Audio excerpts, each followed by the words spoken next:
Hello friends, welcome to my channel excellent coaching. Last video में हमने social learning theory पढ़ी थी, theories of gender में। Social learning theory gender roles की, जिसमें हमने ऑब्जर्वेशन और इमिटेशन के बारे में बात की थी। उसके बाद जेंडर स्कीमा थ्योरी पढ़ी थी, जिसमें स्कीमास के बारे में बात की थी कि स्कीमास डेवलप हो जाते हैं, जैसे पियाजे बोलते हैं। और जेंडर स्टीरियोटाइपिंग में हमने बोला था कि कुछ स्टीरियोटाइप्स होते हैं मेल और फीमेल के, जो हमें नहीं मानने चाहिए। हमें अपने पर्टिकुलर एक्सपीरियंस के बेस पे अपने रोल सेट करने चाहिए। अगर आप किसी एक पर्टिकुलर स्टीरियोटाइप की तरफ जाते हो, चाहे वो पॉजिटिव भी हो, तो भी उसको आप सेक्सिज्म को बढ़ावा दे रहे हो। फिर एंड्रोगाइनी या एंड्रोजिनस पर्सन कौन होता है, जिसके अंदर जो बोथ करेक्टरिस्टिक्स को अपनाने के लिए तैयार हो जाता है, चाहे वो मेल के हो चाहे फीमेल के हो। करेक्टरिस्टिक्स का मतलब है दोनों जेंडर रोल्स वो प्ले कर सकता है। वो एक मदर की तरह भी अपने बच्चों को पाल सकता है, और एक वो फादर की तरह, एक गुड फादर की तरह वो उनके करियर को बिल्ड करने में हेल्प कर सकता है। तो वो दोनों रोल्स प्ले कर सकता है।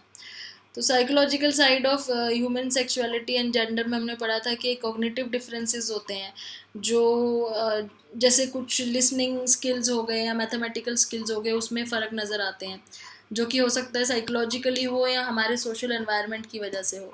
और सोशल एंड पर्सनालिटी डिफरेंस दिखते हैं, क्योंकि स्टीरियोटाइप थिंकिंग होती है सबकी, तो उनमें डिफरेंसेस नज़र आने लगते हैं उसकी वजह से पर्सनालिटी में। कुछ इससे रिलेटेड क्वेश्चंस हैं।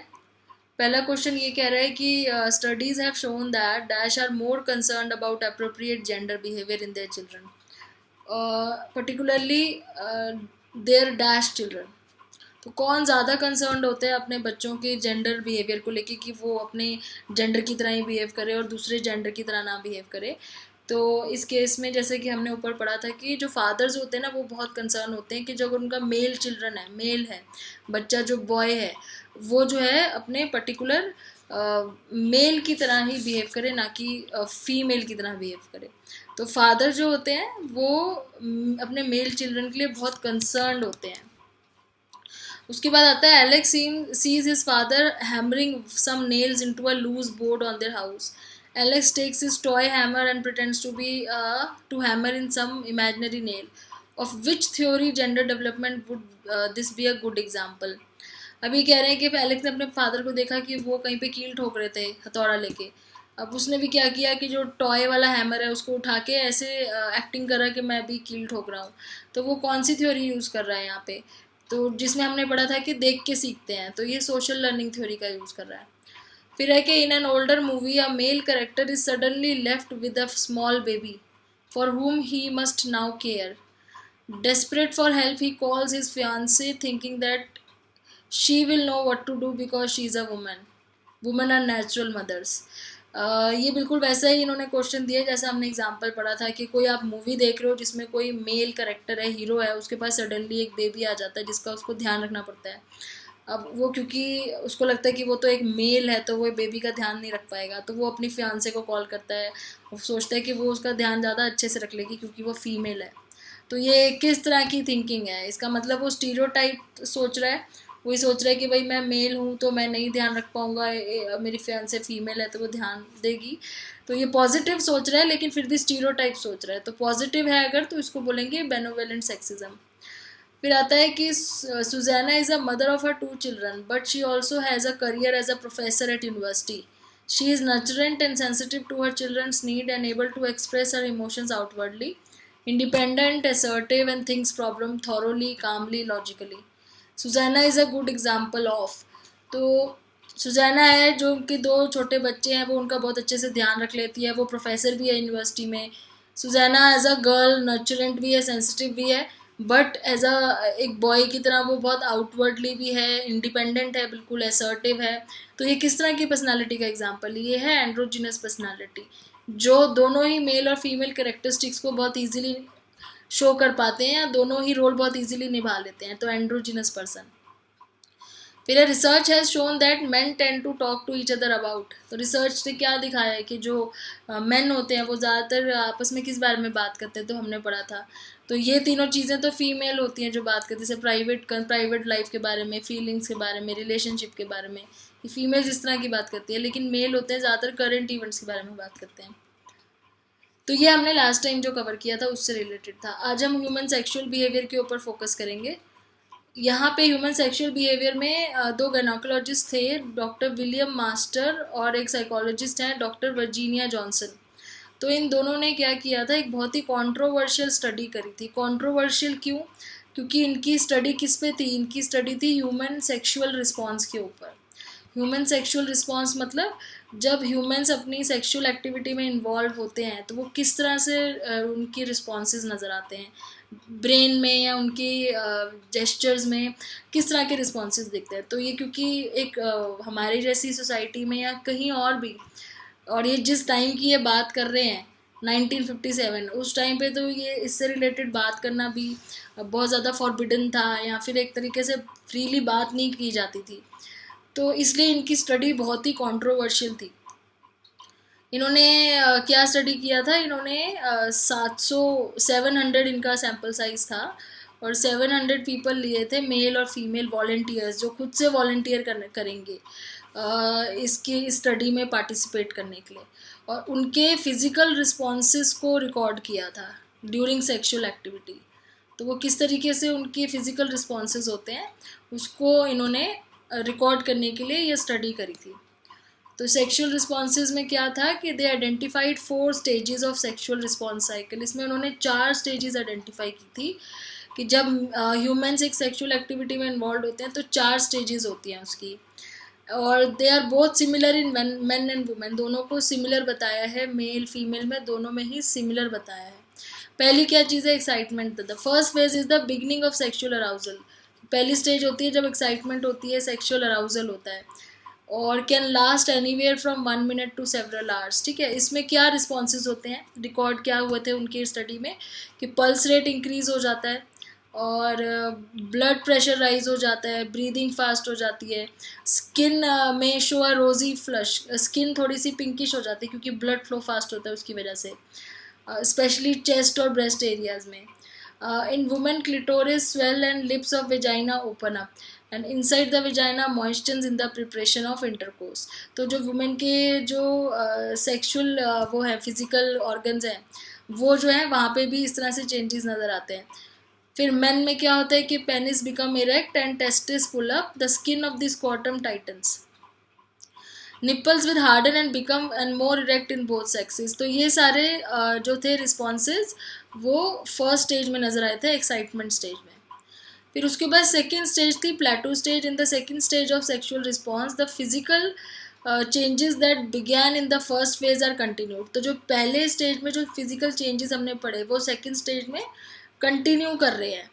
And in women the outer part of vagina swells with increased amount of blood to the area। तो वेजाइना में जो आउटर पार्ट होता है वो स्वेल हो जाता है और उस टाइम वहाँ पे बहुत ही ब्लड फ्लो बहुत ज़्यादा होता है। Clitoris retracts and under the clitorical hood but remains highly sensitive। The outer lips of the vagina become red in colour, क्योंकि ब्लड की वजह से, ब्लड फ्लो की वजह से रेड कलर हो जाता है। मैन में क्या होता है, penis become more erect and they may release a few drops of fluid. At this point, it is unlikely that male will lose his erection. This phase may last only a few seconds। तो ये वाली second stage जो है प्लेटो stage है, ये वही वाले changes हैं जो हमने फर्स्ट स्टेज में पढ़े, वही सारे फिजिकल चेंजेस कंटिन्यू हो रहे हैं एक तरीके से। तो ये थोड़े से सेवरल सेकेंड्स के लिए होती है। फिर थर्ड स्टेज होती है ऑर्गेज्म।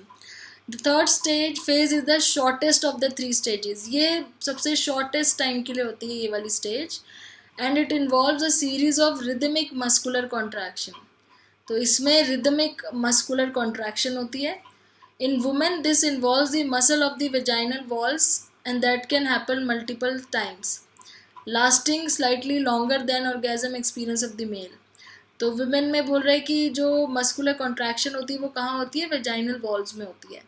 men में क्या होता है, orgasmic contractions of the muscle in and around the penis, और मेल्स में ये मस्कुलर कॉन्ट्रैक्शन कहाँ होती है, पेनिस के आसपास। तो इससे ही ट्रिगर होता है, रिलीज होता है जो सीमेन का, वो इसी वजह से होता है। ठीक है, देन फोर्थ स्टेज जो होती है वो होती है resolution. The final stage of the sexual response is resolution. The return of the body to its normal state. तो अब लास्ट स्टेज में क्या है, बॉडी अपने नॉर्मल स्टेट में आती है। The blood that congested the blood vessels in the various areas of genital. अब जहाँ जहाँ पे भी ब्लड फ्लो फास्ट हो गया था जेनाइटल्स के आसपास, हार्ट रेट, ये सब वापस नॉर्मल होना शुरू हो जाता है। Heart rate, blood pressure, breathing सब नॉर्मल होना शुरू हो जाता है।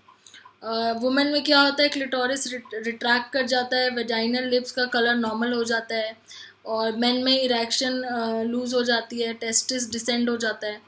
तो ये सारे men have refractory period during which they can not achieve another. और इस पीरियड में क्या है कि मेल्स दोबारा से वो नहीं कर सकते, इरेक्शन अचीव नहीं कर सकते जब तक ये रेजोल्यूशन पीरियड चल रहा होता है। They can not achieve another erection lasting from anywhere several minutes to several hours. तो ये डिपेंड करता है कि कितनी देर लॉन्गर चलता है ये।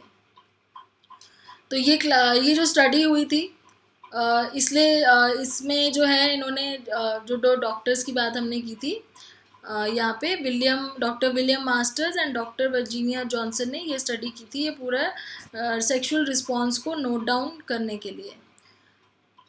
Read the classic studies in psychology section that follows a more detail look at the.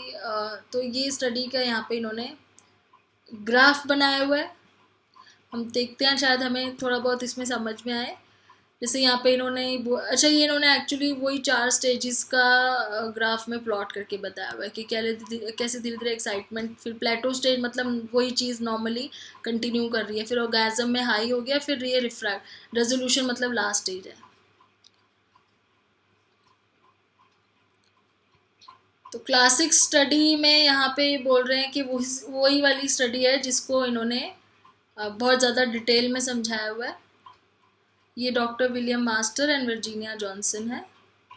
तो ये इन्होंने स्टडी की थी, और ये कंट्रोवर्शियल क्यों थी, क्योंकि एज ऑब्वियसली उस टाइम पे इस तरह के सब्जेक्ट्स में, इस तरह की चीज़ों में के बारे में बात करना और ऐसे लोगों को पार्टिसिपेट करने के लिए बोलना तो बहुत ज़्यादा कंट्रोवर्शियल माना जाता था। तो ये इसलिए कंट्रोवर्शियल स्टडी बोली। इसमें हम ये देख लेते हैं कि समरी क्या है इसकी, ये देख लेते हैं। तो हमने ये पढ़ा कि masters and Johnson discovered the 4 stages of human sexual response cycle. 4 stages देखी थी उन्होंने जो हमने अभी ऊपर पढ़ी। फेज़ 1 एक्साइटमेंट है, फेज़ 2 प्लेटो है, फेज़ 3 ऑर्गेज़म, फेज़ 4 रेजोल्यूशन। तो ये टॉपिक ख़त्म करने से पहले थोड़ा ये 2-3-4 क्वेश्चन हैं, इसको भी देख लेते हैं। पहला क्वेश्चन है, which of the following was not one of the reasons that Masters and Johnson research was considered controversial. तो कॉन्ट्रोवर्शियल कंसिडर की गई थी, लेकिन किस वजह से नहीं की गई थी। दे यूज प्रोस्टिट्यूट्स एज पार्टिसिपेंट्स। तो वॉलेंटियर पार्टिसिपेंट्स थे कि प्रोस्टिट्यूट्स पार्टिसिपेंट्स थे। हमने ये अभी ऊपर पढ़ा कि वॉलेंटियर पार्टिसिपेंट्स थे। They were doing a study about sexual behaviour. ये दोनों पॉइंट्स ऐसे हैं जिसकी वजह से कंट्रोवर्सी हुई थी। They were observing and taking pictures of people engaging in sexual activity. तो पॉइंट डी भी वही है। पॉइंट सी आंसर है, क्योंकि इसमें लिखा है कि no one ever had studied sexual behaviour.